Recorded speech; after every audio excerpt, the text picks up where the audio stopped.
Hi, this is Kelly Kirschner. This is my second video for health behavior class on the practical or the examples of health behavior in the real world. I guess looking at all the theories that we've covered so far, the concept that seems to be included in nearly all of them is self-efficacy. And that's what I want to talk about today. And I have one other comment too, but mainly on self-efficacy. It's in the health belief model. It's in the theory of reasoned action. It's in the trans-theoretical stages of change. It's in social cognitive theory. It's in the latest one, the stress and coping model. So when a concept like that is showing up so many different times, I think that's the cue that it's an important predictor of health how people behave in terms of their health. I saw a TV commercial that made me think of it, and then I have a couple examples from my own life too. It's a commercial for toothpaste, and I think they say, it's hard to know what the healthy choices are, or it's hard, making healthy choices can be hard, but you can do it. It's Kelly Ripa from the Kelly and Michael show. She's all perky and saying you can do it. And that, I guess, that's what self-efficacy really boils down to. You can make the healthy choices in this toothpaste commercial ad. It's something as simple as choosing the right or choosing to brush your teeth and choosing the right kind of toothpaste to do it. But self-efficacy applies to lots of other health behaviors as well that are more complex, they're harder to achieve.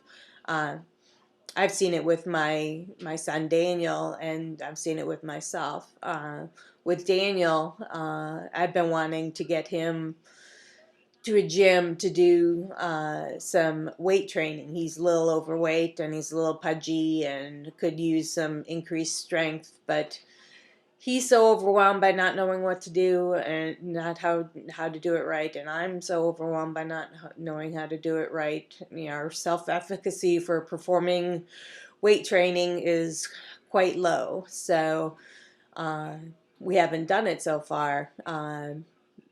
According to our textbook, one way to do that, one way to build our self-efficacy for both him and for me would be to uh, get some observational learning. So I think we are going to do that. But it's just, it's brought it home to me how lack of confidence in one's ability, self-efficacy, can affect health behaviors that you should be performing, but because you're not quite sure what you can do, or you're not confident that you can do it, you don't. I've seen that with myself with healthy cooking. Um,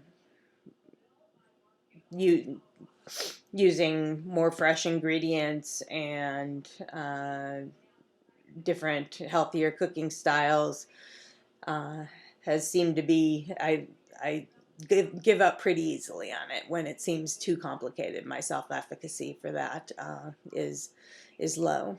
Uh, so that's what I see with that concept in kind of in the real world and in my own life.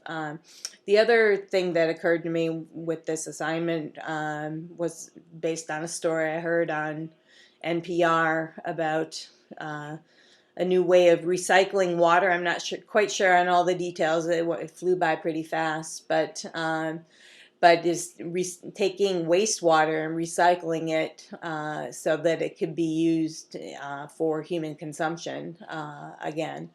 And that called to mind the diffusion of innovations chapter that we read in our book. According to the story I heard on NPR, to get the community to accept this innovation, It took 9 years, and the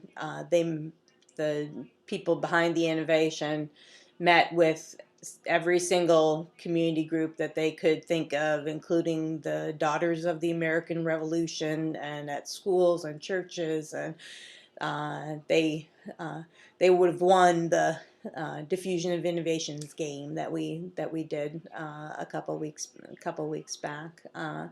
But that example brought home to me uh, how difficult it can be to get people to, and how long it can take to get people to accept a change in their, either in their health behavior or the way their water is treated, etc. So that's, I guess, it for me.